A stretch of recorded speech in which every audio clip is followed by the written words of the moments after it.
Me voici donc, Marie, 37 ans, et je vais vous raconter le désordre qui a complètement changé ma relation avec ma famille. Tout a commencé par ce qui semblait être une conversation téléphonique normale avec ma sœur aînée Lisa. Hier soir, j'étais assise dans mon salon et je faisais défiler mon téléphone lorsque Lisa m'a appelé. Ma fille Emma, âgée de 8 ans, était dans sa chambre en train de faire ses devoirs. « Hey Marie, il faut que je te parle de la fête d'anniversaire de Jessica », a dit Lisa, l'air stressée. Jessica est la fille de Lisa, ma nièce, qui allait avoir 14 ans. J'ai toujours été proche des deux enfants de Lisa, Jessica et son frère Mike, âgé de 10 ans. Divorcée depuis plusieurs années et élevant seule Emma, je sais à quel point le soutien familial est important. « Qu'est-ce qui se passe ?» demandai-je, me préparant déjà mentalement à aider du mieux que je pouvais. « Tu sais, la boulangerie chic à côté de chez toi ? Ils ont ce magnifique gâteau que Jessica veut.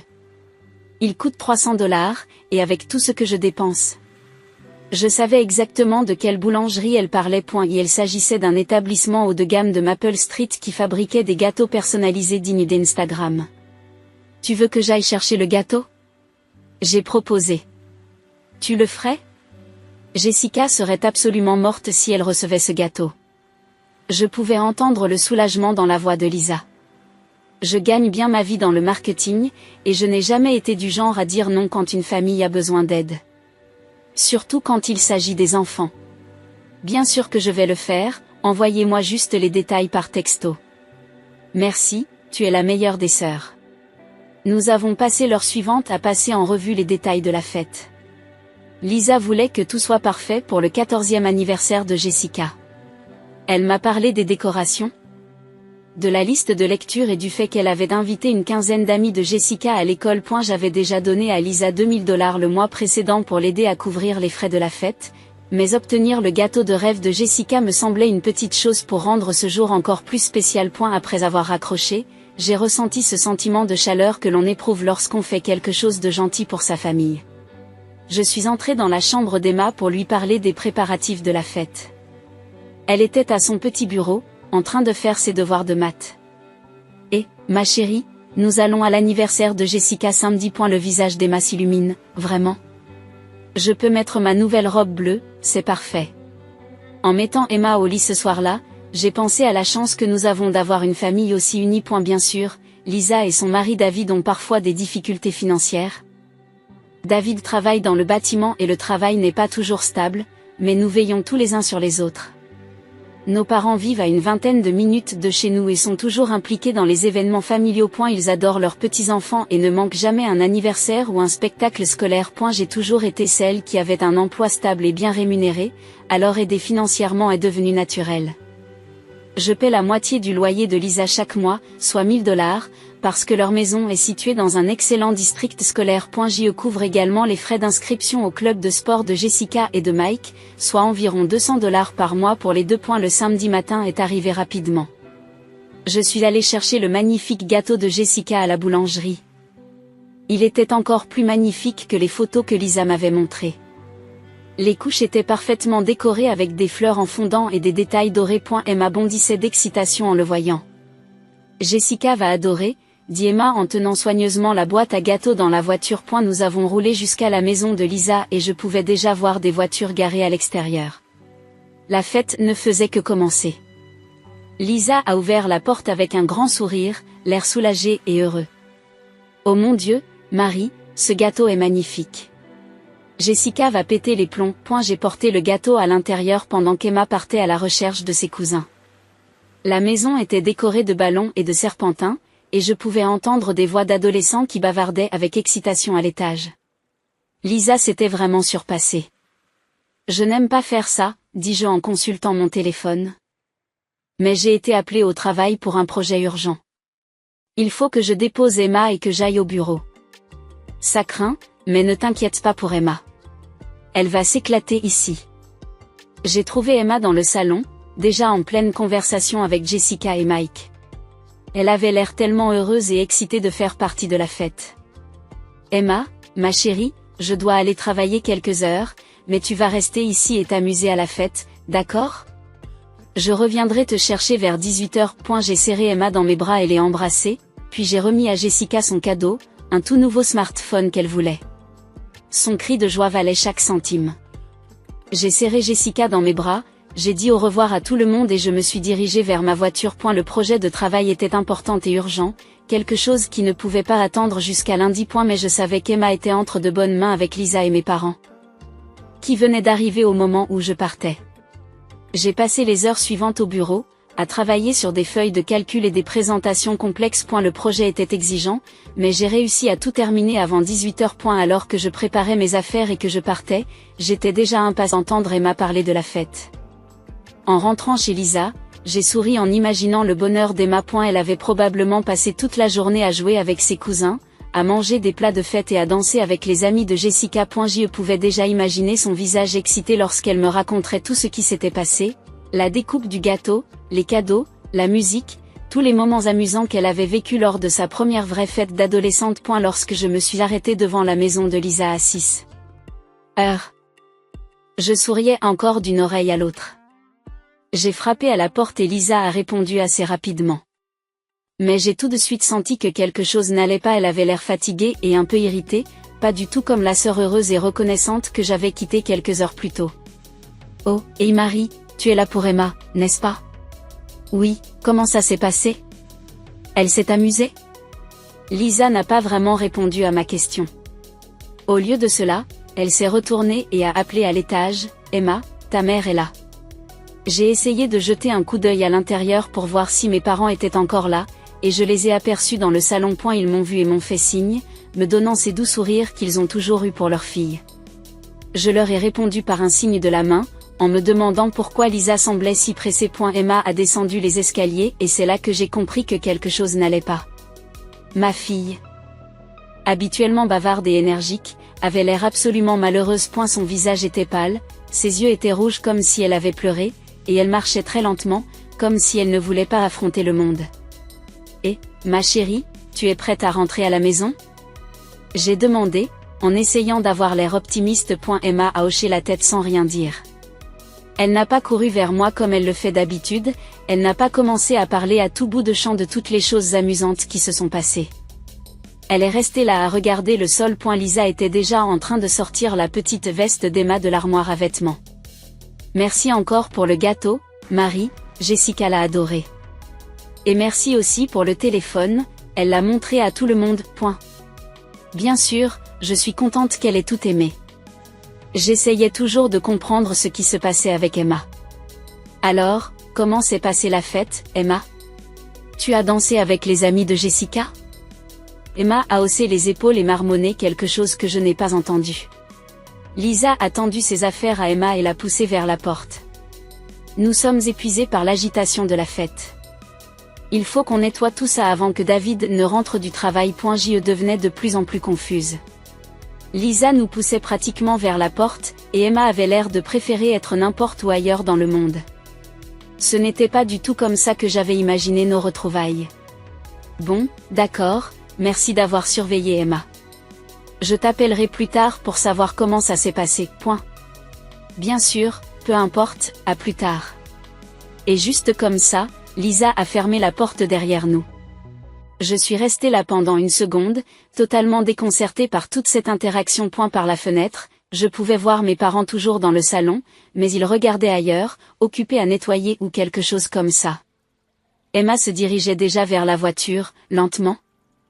La tête baissée. Je me suis dépêchée de la rattraper. Emma, chérie, tu te sens bien? Tu as l'air triste. Elle n'a pas répondu, elle est montée dans la voiture et a bouclé sa ceinture. J'ai démarré le moteur et je me suis éloignée de la maison de Lisa, en jetant un coup d'œil à Emma dans le rétroviseur toutes les quelques secondes. Elle regardait fixement par la fenêtre, sans parler, sans bouger, assise comme une petite statue. J'ai essayé plusieurs fois de la faire parler, de lui demander de parler de la musique, des décorations, de lui demander si elle avait joué à des jeux avec Mike. Mais Emma continuait à regarder par la fenêtre, sans répondre à aucune de mes questions. Le trajet en voiture, que je m'attendais à voir rempli de bavardages excités à propos de la fête, s'est déroulé dans un silence absolu, à l'exception du bruit du moteur. Lorsque nous sommes arrivés à la maison, j'ai commencé à craindre qu'Emma ne se soit disputée avec l'un des enfants de la fête. Vous savez ce que c'est avec les enfants, une minute ils sont les meilleurs amis, La minute suivante quelqu'un dit quelque chose de méchant et les sentiments sont blessés. Je me suis dit qu'elle avait peut-être eu un différend avec Jessica ou l'une des adolescentes, et qu'elle boudait maintenant. Nous sommes entrés dans la maison et Emma est allée directement à la cuisine sans me dire un mot. Je l'ai regardé ouvrir le réfrigérateur et commencer à sortir les ingrédients pour les sandwichs, dinde, fromage, pain, mayonnaise. Elle a préparé non pas un, mais 2 énormes sandwichs, bien plus que ce qu'elle mange habituellement pour le dîner. J'étais surprise, car j'avais supposé qu'elle aurait beaucoup mangé à la fête. Il devait y avoir des pizzas, des snacks, des gâteaux, toutes sortes de plats de fête. Mais elle était là, à faire ces énormes sandwichs comme si elle n'avait pas mangé de la journée. Tu n'étais pas rassasiée par la nourriture de la fête, ma chérie? Emma secoua la tête et continua à faire ses sandwichs. Elle s'est assise à la table de la cuisine et les a mangés en silence. Je me suis assise en face d'elle, la regardant manger et essayant de comprendre ce qui avait pu se passer pour qu'elle soit si silencieuse et si triste. Après avoir fini de manger, Emma s'est levée de table, a mis son assiette dans le lave-vaisselle et s'est dirigée vers sa chambre sans dire bonsoir ou quoi que ce soit. Ce n'était vraiment pas un comportement normal pour ma fille habituellement bavarde. Emma, attends, tu ne veux pas regarder un film ou autre chose? Tu me parles de la fête? Elle s'est arrêtée en bas des escaliers et m'a regardée avec des yeux vraiment tristes. Je suis fatiguée, maman, je peux aller me coucher? Bien sûr, chérie, mais s'il s'est passé quelque chose aujourd'hui. Tu sais que tu peux m'en parler, n'est-ce pas? Elle a hoché la tête mais n'a rien dit d'autre. Je l'ai regardée monter les escaliers jusqu'à sa chambre, me sentant de plus en plus confuse et inquiète à chaque pas qu'elle faisait. J'ai passé l'heure suivante à essayer de comprendre ce qui s'était passé. Peut-être que la fête avait été trop écrasante pour Emma. Elle est habituée aux petites réunions de famille et la présence de 15 adolescents a pu l'intimider. Ou peut-être s'est-elle sentie exclue parce que les amis de Jessica étaient beaucoup plus âgés qu'elle. Vers 20h, je n'en pouvais plus de m'inquiéter. J'ai décidé de monter à l'étage et d'aller voir Emma, peut-être pour essayer de la faire parler de ce qui la tracassait. Quand je suis arrivée à la porte de sa chambre, j'ai entendu quelque chose qui m'a fait chavirer. Elle pleurait, pas des pleurs bruyants et dramatiques, mais des sanglots silencieux et déchirants. J'ai frappé doucement à la porte de sa chambre et j'ai attendu quelques secondes avant de l'ouvrir. Elle était allongée sur son lit, face au mur, ses petites épaules tremblantes alors qu'elle essayait d'étouffer ses sanglots avec son oreiller. Emma, ma chérie, qu'est-ce qui ne va pas? Je me suis assise sur le bord de son lit et j'ai frotté doucement son dos. Parle-moi, s'il te plaît. Elle s'est retournée et son visage était tout rouge et bouffi par les pleurs. La vue de ma fille dans une telle souffrance m'a donné envie de pleurer moi aussi. Elle a secoué la tête et s'est mise à pleurer plus fort. Tante Lisa a dit que vous ne me croiriez pas de toute façon. Elle a dit que tout le monde penserait que je mens. Mon estomac s'est effondré, quoi qu'il se soit passé à cette fête, Lisa était impliquée, et elle avait effrayé Emma pour qu'elle garde le silence à ce sujet. J'ai rapproché Emma de moi et l'ai serrée contre moi. Emma, écoute-moi attentivement. Je te croirai toujours, quoi qu'il arrive. Tu es ma fille et je te fais entièrement confiance. Quoi qu'il se soit passé aujourd'hui, tu peux me le dire et je te promets que je ne t'en voudrai pas. Emma m'a regardée avec ses grands yeux tristes, et je pouvais voir qu'elle essayait de décider si elle devait me faire confiance. Finalement, elle prit une respiration tremblante et commença à parler. Quand tu es partie travailler, tout a changé, maman. Tante Lisa est devenue très méchante avec moi. Je sentais que mon sang commençait à bouillir, mais j'essayais de rester calme pour qu'Emma continue à parler. Comment ça, elle est devenue méchante? Juste après que tu sois partie, elle m'a regardée et m'a dit que j'étais trop mal habillée. Elle a dit que j'allais gâcher la fête parce que les autres enfants se sentiraient mal à l'aise en regardant mes vêtements. Elle a dit à grand-mère et grand-père qu'il fallait me mettre ailleurs. Pour que je n'embarrasse pas Jessica. Je n'arrivais pas à croire ce que j'entendais. Emma portait sa robe bleue préférée avec des paillettes, celle qui l'avait tant enthousiasmée. C'était une très belle robe que je lui avais achetée il y a quelques semaines. Qu'est-ce qui s'est passé, chérie? Grand-mère m'a emmenée à l'étage dans une petite pièce. C'était comme un placard avec une table et un vieil ordinateur. Elle m'a dit que je devais rester là et que je ne pouvais pas sortir. Elle a dit qu'elle m'apporterait de la nourriture plus tard, mais elle ne l'a jamais fait. Emma s'est remise à pleurer et j'ai senti monter en moi une rage que je n'avais jamais ressentie auparavant. Ma propre mère avait enfermé ma fille dans un placard lors d'une fête que j'avais payée. Tu es restée dans cette pièce tout le temps? Oui, j'avais tellement faim, maman. Mon estomac faisait des bruits. Et je n'arrêtais pas d'attendre que quelqu'un m'apporte de la nourriture comme grand-mère l'avait promis. J'ai essayé de jouer sur l'ordinateur, mais j'avais trop faim pour me concentrer. J'entendais tous les bruits de la fête en bas, la musique, les rires et les gens qui s'amusaient. L'image d'Emma assise seule dans un placard, affamée et écoutant les bruits d'une fête qui l'avait enthousiasmée, me donnait la nausée. Je ne suis sortie qu'une fois parce que j'avais vraiment besoin d'aller aux toilettes. J'ai bu de l'eau au robinet parce que j'avais très soif. Puis je suis retournée en courant dans le placard parce que j'avais peur qu'il m'en veuille d'être partie. Tu es restée là pendant des heures sans manger ni boire, Emma a acquiescé, et quand vous êtes venu me chercher? Au moins elle m'a dit de ne rien vous dire. Elle m'a dit que vous penseriez que j'inventais des histoires pour attirer l'attention et que tout le monde m'en voudrait d'avoir menti au sujet de la famille. J'ai serré Emma plus fort, essayant de contrôler ma colère pour ne pas l'effrayer plus qu'elle ne l'était déjà. Pendant que j'étais au travail en train de penser à tout le plaisir qu'Emma avait, elle était enfermée dans un placard, affamée et seule, écoutant une fête dont elle aurait dû profiter. Y a-t-il autre chose que tu veux me dire à propos d'aujourd'hui? Emma s'essuya le nez avec sa manche. Quand j'étais assise dans ce placard, j'ai trouvé un feutre sur la table. J'ai écrit mon nom et la date du jour sur le mur. Je ne sais pas pourquoi j'ai fait ça. Je pense que je voulais juste prouver que j'étais vraiment là. J'ai presque souri malgré ma colère. Tu sais quoi? Cela te fait ressembler à Robinson Crusoe. Lui aussi s'est retrouvé seul. Et il a marqué des choses pour ne pas perdre le fil du temps. Tu es mon petit Robinson Crusoe. Emma réussit à esquisser un petit sourire. Tu me liras cette histoire un jour? Bien sûr, mais pour l'instant, je veux que tu essaies de dormir un peu. Tu as beaucoup souffert aujourd'hui. J'ai éteint sa lumière et fermé sa porte, mais dès que j'ai été dans le couloir, j'ai senti que j'allais exploser de colère. Je suis allée directement dans ma chambre, j'ai pris mon téléphone et j'ai commencé à appeler Lisa. Le téléphone a sonné et sonné, mais elle n'a pas décroché. J'ai rappelé. Toujours pas de réponse. Au troisième essai, elle a finalement décroché. Et Marie, quoi de neuf? Elle avait l'air décontractée, comme si rien ne s'était passé. Emma m'a tout raconté, Lisa, tout. Il y a eu une pause, qu'est-ce que tu veux dire? Je veux dire qu'elle m'a raconté comment tu l'as enfermée dans un placard toute la journée sans nourriture ni eau pendant qu'elle écoutait une fête que j'ai payée. Oh, allez, Marie, Emma a toujours été dramatique. Elle exagère tout. Je n'arrivais pas à croire ce que j'entendais, elle a 8 ans, Lisa.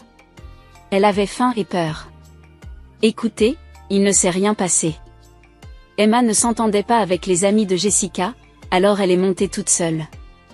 Elle était antisociale et ne voulait pas se joindre à la fête. Je suis montée la voir et je lui ai offert de la nourriture, mais elle a refusé de manger. C'est de la foutaise et vous le savez.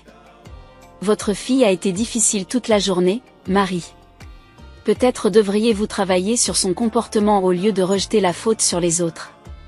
C'était fini, je n'ai pas pu écouter un mot de plus, ne m'appelle plus jamais. J'ai raccroché le téléphone et je suis restée assise, tremblante de rage. Je n'arrivais pas à croire que ma propre sœur avait traité Emma de cette façon et qu'elle avait eu le culot de blâmer un enfant de 8 ans pour ce qui s'était passé. À ce moment-là, j'ai pris une décision qui allait tout changer. J'ai cessé de soutenir Lisa financièrement.